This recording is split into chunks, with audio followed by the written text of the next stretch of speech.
तो क्या अब ईरान युद्ध पूरी तरह से खत्म हो जाएगा? क्या इस दुनिया को स्ट्रेट ऑफ हॉर्मुज से तेल और गैस की सप्लाई पहले की तरह मिलने लगेगी? अब इस बात के ठोस संकेत मिलने लगे हैं।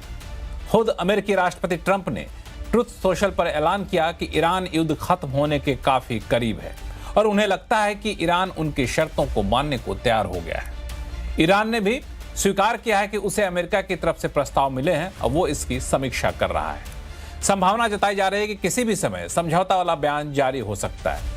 चूंकि इस ईरान युद्ध का असर दुनिया भर में देखने को मिल रहा है, इसलिए इस समझौते का इंतजार पूरी दुनिया कर रही है। समझौते के इन संकेतों को कैसे देखा जाए, किन शर्तों पर समझौता होता है तो उसे टिकाऊ माना जाएगा।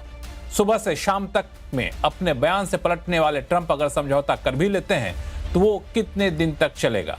आज आवाज अड्डा में करेंगे इसी पर खास चर्चा। नमस्कार, मैं हूं लक्ष्मण राय और चर्चा में शामिल होने वाले अपने मेहमानों से आपका परिचय कराऊं उससे पहले सुना देता हूं कि अमेरिका के स्टेट सेक्रेटरी मार्को रूबियो ने क्या कहा है इस पूरे मामले पर, फिर अपने मेहमानों से आपका परिचय कराऊंगा।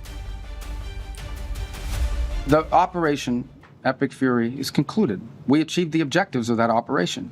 I'm not going to, we're not cheering for an additional situation to occur. We would prefer the path of peace. What the president would prefer is a deal. He would prefer to sit down, work out a memorandum of understanding for future negotiations that touches on all the key topics that have to be addressed, a full opening of the strait so the world can get back to normal. He preferred that be negotiated through the route that Steve and Jared have been working and that all of us have been supporting. That's the route he prefers. Right now you have a country who is unlawfully, criminally, and illegally taking possession of an international waterway and blowing up commercial vessels and putting mines in the water.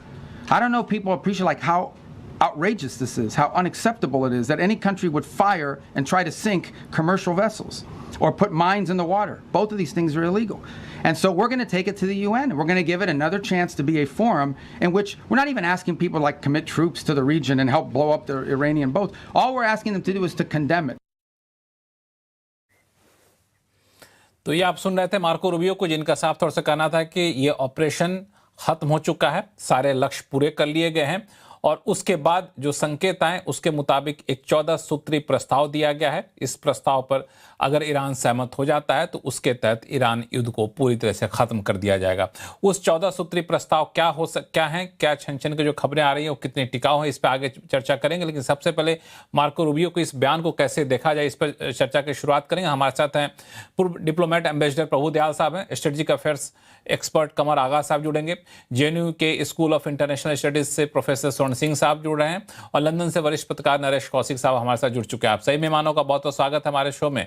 Ambassador Dayal, सबसे पहले Marco Rubio का बयान आपने सुना, उन्होंने साफ तौर से ऐलान कर दिया कि ऑपरेशन खत्म हो चुका है, अपने लक्ष्य को पूरा कर लिया गया है। तो क्या माना जाए, युद्ध खत्म होने का ऐलान इसे माना जाए या नहीं? देखिए, सबसे पहली बात तो ये है कि हमें देखना होगा कि ईरान की तरफ से क्या रिएक्शन आता है। अब ईरान ने जरूर कहा है कि वो जो अमेरिका के प्रस्ताव पे विचार कर रहा है, उसकी समीक्षा कर रहा है, लेकिन ईरान ने ये नहीं कहा है कि उसने इन प्रस्तावों को मंजूर कर लिया है। अब ये देखिए, ये एक 1 पेज मेमोरेंडम है जिसमें 14 पॉइंट्स हैं और इसमें बहुत से ऐसे हैं जो कि मुझे नहीं लगता कि ईरान को मंजूरी दे देगा। जैसे इसमें एक बड़ा इंपॉर्टेंट पॉइंट है कि ईरान अपनी यूरेनियम एनरिचमेंट को पूरी तरह बंद कर देगा और इसी की वजह से जब वो ऐसा करेगा तो यूनाइटेड स्टेट्स सैंक्शंस जो लगाए हुए हैं ईरान पे वो हटा देगा और ईरान के फ्रोजन फंड्स को रिलीज कर देगा। तो क्या ईरान इस शर्त को मानेगा कि वो यूरेनियम एनरिचमेंट बंद कर दे? मुझे नहीं लगता है, क्योंकि ईरान तो बार बार ये कहता रहा है कि हमें ये पूरी तरह से नामंजूर है। इसके अलावा देखिए, एक बहुत बड़ा पॉइंट जो ये 14 पॉइंट प्रपोजल में है वो ये है कि दोनों साइड स्ट्रेट ऑफ हॉर्मुज में और जो शिपिंग पे पूरे रीजन में रिस्ट्रिक्शंस लगाए हुए हैं इनको हटाए। ईरान जो है वो मेरे विचार में नहीं मानेगा कि स्ट्रेट ऑफ हॉर्मुज को वो खोल दे, क्योंकि वही एक उसका सबसे बड़ा लीवर है, वही उसके एक पॉइंट है जिसकी वजह से उसने अमेरिका पे और न सिर्फ अमेरिका पे पूरी दुनिया पे एक प्रेशर पॉइंट बनाया हुआ। तो ईरान नहीं मंजूर होगा इतनी आसानी से कि वो इस प्रेशर पॉइंट को रिलीज कर दे और ये मान जाए कि स्ट्रेट ऑफ हॉर्मुज में ट्रैफिक नॉर्मलाइज हो जाए। और अगर मान लीजिए ऊपरी तरह से हाँ हो भी जाती है, तब भी मुझे नहीं लगता कि ग्लोबल शिपिंग इतनी आसानी से रिस्टोर होगी, क्योंकि लोग अभी बहुत डरे हुए हैं कि बहुत आसानी से अगर इस तरह का कोई डील होता है, कोई अरेंजमेंट होता है, तो क्या वो टिक पाएगा? तो ले दे के बात है कि दोनों साइड से कुछ-कुछ अच्छे इंडिकेशंस आ रहे हैं। ये अगर युद्ध खत्म होता है तो बहुत अच्छा, लेकिन जो ये डिस्कशंस होने हैं, ये बड़े इम्पोर्टेंट है। ईरान को 48 घंटे का वक़्त दिया गया है कि वो इन प्रपोज़ल्स को ठीक तरह से देखे और जवाब दे। हमें देखना है कि देखिए इन 48 घंटों में क्या होता है। इस लेकिन चीज को, हाँ, स्थिति ईरान इतनी का आसान रिस्पांस नहीं क्या है। होता है वो काफी, ईरान का रिस्पांस क्या होता है वो काफी इंपॉर्टेंट है। और आपने बिल्कुल सही कहा कि स्थिति उतनी आसान नहीं जितने आसान शब्दों में ट्रुथ सोशल पे ट्रंप अपनी बातों को रख देते हैं। प्रोफेसर स्वर्ण सिंह साहब, ईरान क्या इन शर्तों को मानेगा जो शर्तें निकल करके आ रही हैं? हालांकि औपचारिक तौर पर किन्होंने बताया नहीं कि शर्त क्या है, लेकिन जो अलग अलग हवाले से आ रही है खबर, सबसे बड़ी बात तो ये कि हम एक तय समय सीमा के लिए 12 साल के लिए या 15 साल के लिए हम यूरेनियम एनरिचमेंट को एक सीमा से ज़्यादा नहीं बढ़ाएंगे, स्ट्रेट ऑफ हॉर्मुज पूरी तरह से खोल देंगे। क्या ईरान ऐसी शर्तों को स्वीकार करेगा? एक तो मैं बिल्कुल एम्बेसडर दयाल साहब के साथ सहमत हूं कि शर्तें जिस तरह से अभी तक हमने देखी हैं उनमें काफी बड़ी खाई अभी है और उस खाई को पाटना आसान नहीं होगा। अब रही बात कि मार्को रूबियो ने जो कहा उसकी क्या जवाब क्या आया है ईरान से? उसके लिए ईरान से दो स्तर पर इस तरह की प्रस्तावना जो कही जा रही है 14 सूत्री है, दो स्तर पर ईरान ने उसको जवाब दिया है। एक तो वहां के विदेश मंत्रालय के जो प्रवक्ता हैं उन्होंने कहा कि हाँ, ये प्रस्ताव हमने रिसीव किया है, अभी इसका हम स्टडी कर रहे हैं और जो ईरान का जवाब होगा वो हम मध्यस्थता करने वाले पाकिस्तान देश को बता देंगे। ये तो हुआ विदेश मंत्रालय का जवाब। पर उसके अलावा आईआरजीसी का भी एक जवाब आया है। आईआरजीसी ने कहा है कि हम समझते हैं कि अमेरिका ने अपना ब्लॉकेड हटा लिया है या उठा लिया है और उसके बाद हम ये तय कर रहे हैं कि क्या नए तौर तरीके बनाए जाएं स्ट्रेट ऑफ हॉर्मुज को खोलने के।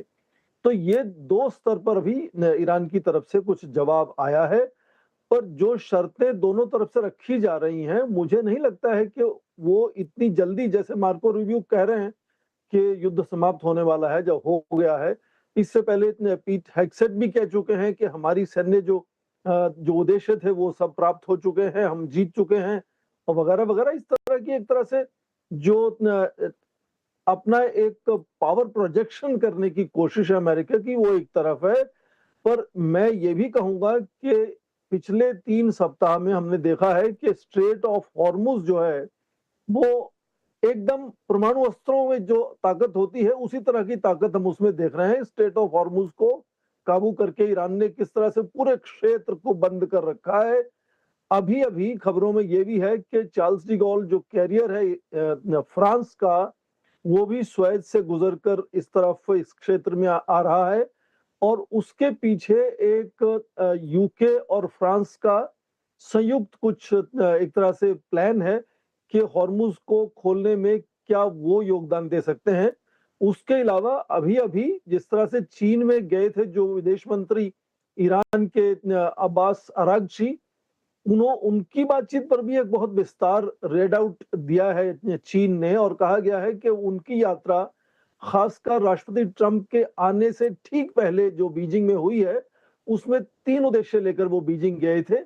पहले तो ये कि उन्होंने ये अपना बिल्कुल बताना चाहा कि वो बातचीत करने के लिए बिल्कुल तैयार हैं और पूरी तरह से कमिटेड हैं, पर ये भी कि वो जो डिक्टेट है अमेरिका की वो शायद मान नहीं पाएंगे। और दूसरा ये उन्होंने कहा कि जो चीन और ईरान की हिस्सेदारी है, साझेदारी है, वो सुदृढ़ है और बनी रहेगी और युद्ध समाप्त होने के बाद उसको क्या दिशा निर्देशन दिया जाएगा, इस पर भी बातचीत हुई। तो सर दो चीज आपने काफी इंपॉर्टेंट कहा प्रोफेसर स्वर्ण सिंह साहब आपने। एक तो चीन के पास जाना और चीन की तरफ से बयान आना, और बयान कहीं न कहीं ये बयान ईरान की तरफ झुका हुआ बयान था और ये भी एक पोस्चरिंग हो सकता है, दबाव बनाने की रणनीति हो सकती है कि आप भले नाकेबंदी करके रखें हो लेकिन चीन जैसे देश देखिए हमारे साथ है। और दूसरी चीज आपने जो शुरू में कहा वो भी काफी इंपॉर्टेंट है कि बयान ईरान की तरफ से रिस्पॉन्स क्या आता है। ईरान के राष्ट्रपति या विदेश मंत्री की तरफ से रिस्पॉन्स आना वो अलग है और एक IRGC की तरफ से रिस्पॉन्स आना, दोनों रिस्पॉन्स में दोनों के बयानों में एक अंतर दिखता है। तो कमर आगा साहब, मैं इस चीज को समझना चाहूंगा कि अगर इस समझौते पे दस्तखत हो जाता है या फिर क्या समझौता हो जाता है अमेरिका और ईरान के बीच में, जो 14 सूत्री प्रस्ताव बताया जा रहा है, तो क्या ऐसा भी संभव है क्या कि वहां की आर्मी इसको ना माने या फिर आर्मी और वहां के विदेश मंत्री और राष्ट्रपति के बीच में एक मतभेद दिखे? नहीं, मुझे नहीं लगता कि ऐसा हो पाएगा, इसलिए कि जो भी समझौता होगा वो IRGC की मर्जी उसमें शामिल होगी और मैं नहीं समझता कि जो पॉलिटिकल लीडरशिप है वो कोई ऐसा डिसीजन ले जिससे कि मतभेद हो जाएं या मतभेद बढ़ जाएं, जैसा आप बता रहे हैं। इस तरह की बात की उम्मीद नजर नहीं आती। और मुझे लगता है कि ईरान की जो बेसिक स्ट्रेटजी है वो ये है कि उनको दो चीज लगती है। एक तो वो ये देख रहे हैं कि अमेरिका बहुत लंबे समय तक युद्ध में नहीं इन्वॉल्व हो सकता, युद्ध की जो कॉस्ट है वो बहुत हाई होती जा रही है केवल डिप्लॉयमेंट से। और दूसरी बात ये कि तेल की सप्लाई डिस्टर्ब्ड है और इस डिस्ट्रप्शन की वजह से कीमतें लगातार बढ़ रही हैं, जिससे सारी दुनिया की इकोनॉमी पे है और अमेरिका के ऊपर इस समय सभी का प्रेशर है। तीसरी चीज वो ये भी देख रहे हैं कि वो ये भी बार बार कहते हैं कि भाई अगर हमारा तेल नहीं जाएगा तो हम औरों का भी तेल नहीं जाने देंगे, और अगर इस दफे हमारे ऊपर अटैक हुआ तो हम ऑयल इंस्टॉलेशंस जो हैं उस क्षेत्र में अरब देशों के उसको टारगेट कर सकते हैं। और ये जो बातचीत में तेजी आई है वो मैं समझता हूँ कि जो फुजैरा में कल या परसों जो अटैक हुआ था उसके बाद से अमेरिकन डर गए हैं। डर क्या गए हैं, उनको ये समझ में आ गया है कि ईरान ऐसा कर सकता है। अगर ऐसा हुआ तो 20% तेल तो कई साल तक मार्केट में ही नहीं आएगा।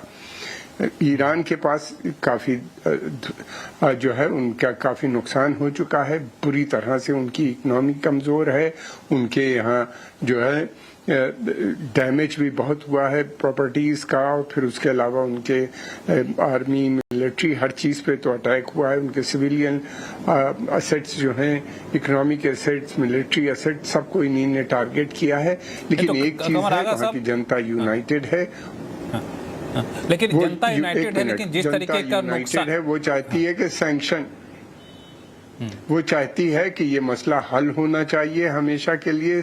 ईरान में नेशनलिज्म बहुत डीप रूटेड है। हमने इराक वार में भी देखा था, जब इराक ने ईरान पे अटैक किया था 8 साल तक सब ने मिल के लड़ाई लड़ी थी।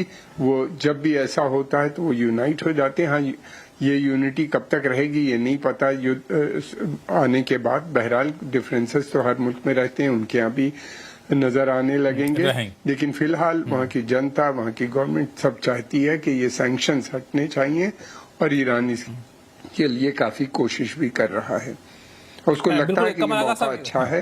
हाँ। और कमर आगा साहब, एक सवाल और फिर मैं जाऊंगा नरेश कौशिक साहब के पास कि आपने कहा कि वहां पे नुकसान काफी हो चुका है और जनता भी यूनाइटेड है, इसका हल होना चाहिए। क्या यही वजह है कि हो सकता है कि ईरान उन शर्तों को मान ले जिसके तहत स्ट्रेट ऑफ हॉर्मुज पूरी तरह से खोल देना होगा, आपको कोई कंट्रोल नहीं रखना पड़ेगा, यूरेनियम एनरिचमेंट आप एक तय सीमा से ज्यादा 10 साल 15 साल तक नहीं बढ़ाएंगे, ऐसी शर्तों को भी ईरान मान लेगा, आपको लग रहा है? भाई यूरेनियम के लिए वो पहले से कह चुके हैं। वो तो यूरेनियम के लिए तो बार बार कह चुके हैं कि भाई हम इसको डाइल्यूट कर लेंगे, हम इसको, एक प्रपोजल ये भी है रशिया का, तब भी तो 60% प्लस तक जा चुके थे। अमेरिका पे फिलहाल जी, तब भी तो 60% प्लस तक जा चुके। वो जो है हाँ जा चुके हैं, उसको डाइल्यूट किया जा सकता है, 3.5 के करीब लाया जा सकता है जैसे पहले हुए थे। IAEA की निगरानी में होगा जो भी काम होगा, इसलिए कि ईरान जो है वो NPT nuclear non proliferation treaty का मेंबर है। ईरान की उसके बाद फिर ये भी है कि उनका रिगरस जो है इंस्पेक्शन IAEA के माध्यम से होगा जैसे पहले हो रहा था। और फिर दूसरी बात ये है कि वो ये अपना राइट नहीं देने पे तैयार है फिलहाल, कि वो जो है वो चाहते हैं कि पीसफुल पर्पसेस के लिए यानी 3.5% इनरिचमेंट जो है वो अलाउ, वो कहते हैं कि ये हमारा राइट है, इसको हम नहीं देंगे। हाँ, इस पे सहमति हो सकती है क्योंकि उनके पास 60% इनरिच यूरेनियम इतना है कि 10 साल तक वो शायद इनरिच न करें। इस तरह के बहुत से प्रपोजल्स हैं जिनके ऊपर काफी डिटेल में बात हो चुकी है, काफी चीजें हो चुकी हैं। असल में अमेरिकन ये सोच रहे थे कि शायद 4-6 दिन की वार, फिर सोचा 1 हफ्ते 2 हफ्ते की वार में ईरान टूट जाएगा, ईरान अलग हो जाएगा। ये ऐसा हुआ नहीं है। अब दूसरी बात ये भी है कि उसके नतीजे तो और ज्यादा बुरे उनको लगे, लेकिन ये है कि अब फर्दर अमेरिकन्स भी चाहते हैं कि किसी भी सूरत से बातचीत हो, मसला खत्म हो। इलेक्शन भी उनके यहाँ नवंबर में ड्यू है और अमेरिकन इकोनॉमी भी कमजोर है। इससे कि इतनी बड़ी इकोनॉमी है, अगर इसी तरह चलता रहा और डिप्लॉयमेंट अकेला जो है इसमें पर डे का खर्चा millions of dollars per day सिर्फ डिप्लॉयमेंट पे उनका खर्चा आ रहा होगा। जो वार में डैमेजेस हुए हैं, ये 25 बिलियन कहते हैं लगातार, वो भी बढ़ते जा रहे हैं। और सारी दुनिया, भारत के लिए भी एक बड़ी समस्या बनी हुई है। मैं समझता हूँ सभी को दोनों देशों के ऊपर प्रेशर डालना चाहिए कि वो बातचीत के माध्यम से मसलों को हल करें। बातचीत ही एक जरिया है और रास्ता बातचीत ही